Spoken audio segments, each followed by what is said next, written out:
Ya, ini contoh. Ya, kira-kira kalau orang tua kita sakit atau keluarga kita sakit, Anda maunya di kamar yang mana? Anda boleh lihat ini di Siloam. Kamar saja itu harganya per hari sudah 2,3 juta per hari. Kira-kira berapa lama beliau nanti di rumah sakit? Ini berbeda antara orang jalan-jalan trip ke hotel dengan dia di hotel rumah sakit. Itu sak bunyinya. Ada nggak orang di rumah sakit itu sampai 1 bulan? 2 bulan aja ada kok. Ada nggak yang sudah 1 tahun? Kita lihat artis-artis itu banyak yang sampai bertahun-tahun di rumah sakit. Dan itu biayanya tidak kecil. Ini contoh untuk biaya pasang ring ya. Ekokardiografi itu 400 juta sampai 1,4 miliar. Banyak orang mengabaikan yang namanya asuransi. Kira-kira ada nggak kita dana nganggur 1 miliar gitu? Nggak usah ngomong 1 miliar deh. 300 juta nganggur gitu. Bisa nggak kita hutang sama orang 300 juta tanpa jaminan, tanpa tanya ini dan itu?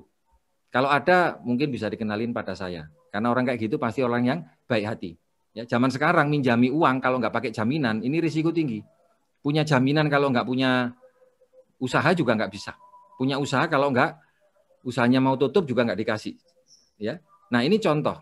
Ini orang tua saya sendiri. Akhirnya saya menjadi sadar. Ini obat untuk stroke. Ya, saya punya komunitas para dokter yang menjadi agen asuransi juga. Nah, ini dok, ini obat ya, obat untuk stroke, ini Actilis.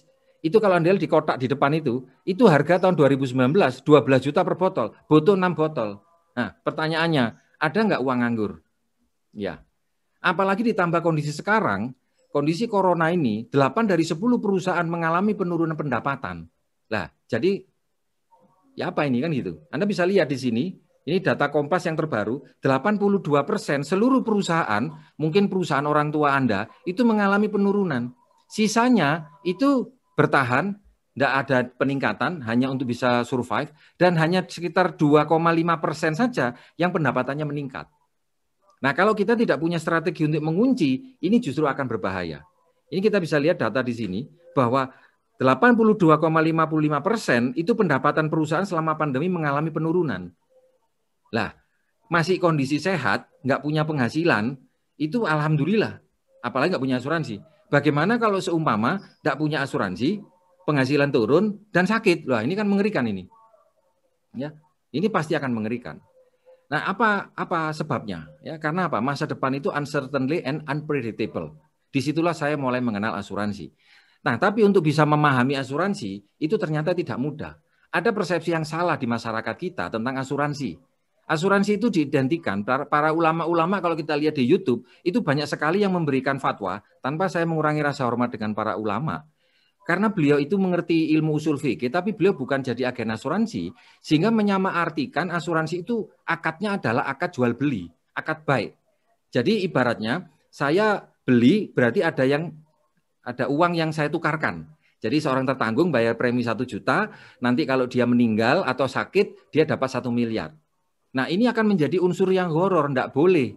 Kalau maknanya adalah makna jual beli. Ya, banyak yang seperti itu. Yang kedua, asuransi adalah investasi. Jadi kalau ikut asuransi, pada tahun sekian uangnya nanti akan diambil. Padahal asuransi itu adalah merupakan strategi proteksi. Banyak orang menyamaartikan asuransi identik dengan tabungan. Nabung cuma 10 tahun aja, 5 tahun aja, nanti uangnya diambil, ternyata hasilnya tidak seperti yang diinginkan. Kita tahu rata-rata perusahaan asuransi menginvestasikan dananya sebagian itu dimasukkan ke industri reksadana. Lah, sedangkan reksadana ini kan sesuatu yang tidak bisa dijamin. Akhirnya menimbulkan salah persepsi antipati terhadap asuransi. 90% perusahaan-perusahaan asuransi yang sekarang lagi bermasalah, yang lagi rame di YouTube itu karena agen-agennya menawari adalah asuransi investasi. Seperti contoh asuransi pendidikan itu contohnya.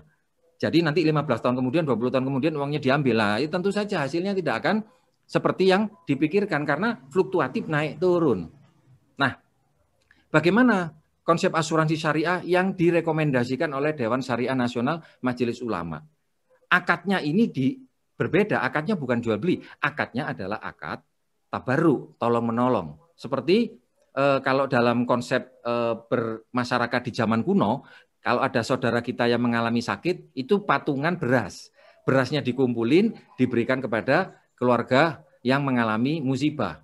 Cuma karena sekarang sudah manajemennya sudah canggih, digitalisasi, sudah tidak laku kalau kita, ya sistem distribusi naruh beras itu kan sudah ya nggak praktis ya. Nah, maka naruh uang.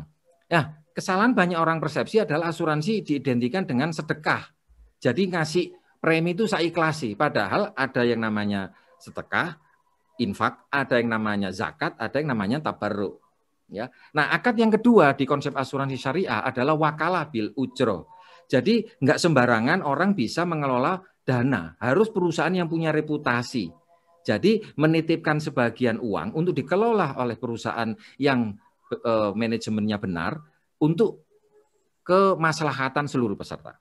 Ya, ini ada perintah di Quran ya, wa ta'awanu 'alal birri wat taqwa wa la ta'awanu 'alal ismi wal udwan. Ayolah kita saling tolong menolong. Nah, menurut konsep yang ditulis oleh Dewan Syariah Majelis Ulama Indonesia, asuransi adalah usaha saling melindungi dan tolong menolong dari para peserta sejumlah pihak melalui investasi dalam bentuk aset atau dana tabaruk yang memberikan pola pengembalian untuk menghadapi risiko tertentu melalui akad yang disepakati bersama.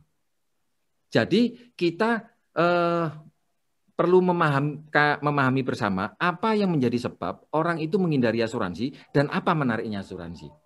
Kita lihat dari konsepnya, tolong menolong. Ya, mari kita bahas ya.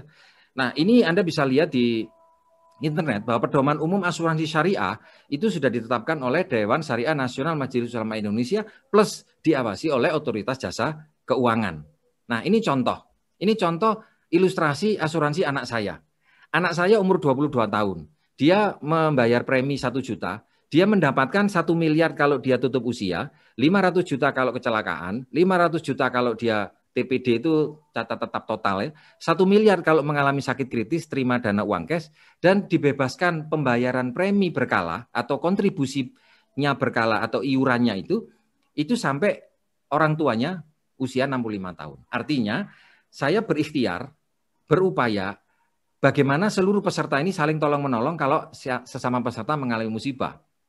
Nah, kan jadi pertanyaan, uang 1 juta kok dapat uang 1 miliar, ini dari mana Pak? Apa enggak bangkrut perusahaannya? Kuat tak perusahaannya bayar? Gitu kira-kira ya. Nah, disinilah saya akan membantu meluruskan atau menjelaskan berdasarkan pengetahuan yang saya punya. Jika ada informasi yang salah, saya dengan senang hati bisa dikoreksi. Ya. Yang pertama, konsep tolong-menolong dalam asuransi syariah itu 100% diawasi oleh OJK dan Dewan Syariah Nasional Majelis Ulama Indonesia. Banyak orang mengatakan bahwa asuransi syariah itu adalah asuransi yang disyariahkan gitu. Menurut saya itu kurang tepat. Kesannya seperti delegitimasi konsep syariah. Seakan-akan syariah itu kayak abal-abal gitu ya. Yang kita tahu bahwa orang-orang yang ada di dalam Majelis Ulama ini adalah orang terpercaya yang memiliki kredibilitas dan ilmu pengetahuan yang mumpuni. Termasuk juga OJK sebagai badan resmi dari negara. Nah, jadi kita sebagai peserta, anggaplah adik-adik usia 22 tahun, ya. Setuju ya, sebagai bentuk ikhtiar, akadnya adalah akad ta'awun saling tolong-menolong seperti disampaikan oleh Bapak Mul tadi dengan wakalah bil ujroh. Terus sebagai peserta, maka kita niatnya nolong, tapi nolongnya bukan nolong pakai doa ya. Itu sudah tidak laku zaman sekarang. Nolong pakai doa itu tidak cukup kalau menghadapi orang mengalami musibah keuangan. Nolongnya pakai uang. Jadi kita kasih kontribusi, iuran 1 juta per bulan. Dititipkan, dikelola oleh perusahaan Allianz. Ini contoh dalam hal ini saya Allianz ya. Saya tidak niat promosi, tapi saya mau menceritakan apa yang saya ketahui. Nah, dana ini sesuai dengan kontrak yang disepakati akan dimasukkan ke dalam 3 pos utama. Pos pertama adalah dimasukkan ke dalam tujuan tabaruk atau proteksi. Ya, kalau contoh anak saya tadi bayar 1 juta, maka 412.000 itu dimasukkan ke dalam rekening kumpulan yang terpisah, yang uang ini tidak bisa diambil. Memang diniatkan sebagai dana yang dihibahkan, 400.000. Ya, nah ini masuk ke rekening kumpulan peserta. Transaksi ini diawasi oleh OJK, ya, dan 100% tujuannya untuk membayar santunan klaim ketika mengalami wafat 1 miliar, kecelakaan 500 juta, sakit kritis 1 miliar. Kemudian pembebasan premi berkala 1 juta dan mengalami cacat tetap total sebanyak 500 juta. Nah, kok bisa Pak? Ini, asuransi itu mengenal rumus the law of large number. Tidak boleh membuka perusahaan kalau pesertanya sedikit. Nah, jumlah peserta yang dimiliki oleh setiap perusahaan asuransi itu berbeda-beda. Kalau Allianz secara umum di Indonesia kurang lebih sekitar 7 juta tertanggung. Ya, kalau di Allianz Syariah kurang lebih sekitar 500.000. Anggaplah kalau 500.000 pesertanya Allianz di Indonesia itu masing-masing ngambil program yang sama, umpama ya, dengan usia yang sama, maka alokasi dana yang dimasukkan dalam rekening milik peserta itu 412, maka akan terkumpul 200 miliar per bulan. Berarti itu sama saja dengan berapa T per tahunnya ya. Nah, dana inilah yang dialokasikan untuk menolong salah satu peserta yang mengalami musibah. Loh Pak, kalau saya ikut ini terus kemudian saya tidak sakit, ya alhamdulillah. Bukankah ini rekening yang bersih, berkah dan halal karena kita menolong orang lain. Nah, seumpama di tahun itu tidak ada tidak ada orang yang klaim kita kepingin semuanya sehat ya. Saya yakin Anda nggak kepingin sakit ya, semua pasti ingin sehat. Nah, berarti uang yang nandon di rekening kumpulan peserta itu tidak terpakai, berarti itu disebut dengan surplus underwriting. Nah, kalau surplus apa yang dilakukan? Maka dana ini dikembalikan lagi kepada peserta dengan ketentuan kesepakatan 60% untuk peserta dikembalikan ya, 20% untuk sebagai dana tabaruk untuk cadangan untuk tahun berikutnya, 20% untuk pihak pengelola ya. Nah, siapa peserta yang berhak mendapatkan surplus underwriting? Kalau ketentuan Allianz adalah polis yang masih berlaku dalam 1 tahun itu, minimal usia polisnya 12 bulan, tidak pernah ada klaim di tahun itu, dan pembagiannya itu tidak dalam bentuk uang cash masuk ke rekening masing-masing, tetapi dimasukkan ke unitase di rekening investasi. Ya, oke. Yang kedua, tahun 2018 Allianz Syariah ini membagikan surplus underwriting itu kepada 77.500 nasabah, ya, dengan jumlah surplus sebesar satu nasabah itu dapat 26 juta. Ya, alhamdulillah dapat cashback, ya, maksudnya ada surplus underwriting. Nah, sekarang bagaimana kalau seumpama tahun itu terjadi banyak klaim seperti zaman sekarang corona nih, pandemi nih. Ada kemungkinan dana yang tersedia itu jadi minus, ya. Maka Allianz terikat dengan akad takafuli yang kuat melindungi yang lemah, memberikan yang namanya dana talangan dengan kod Hasan, akadnya tanpa bunga, ya.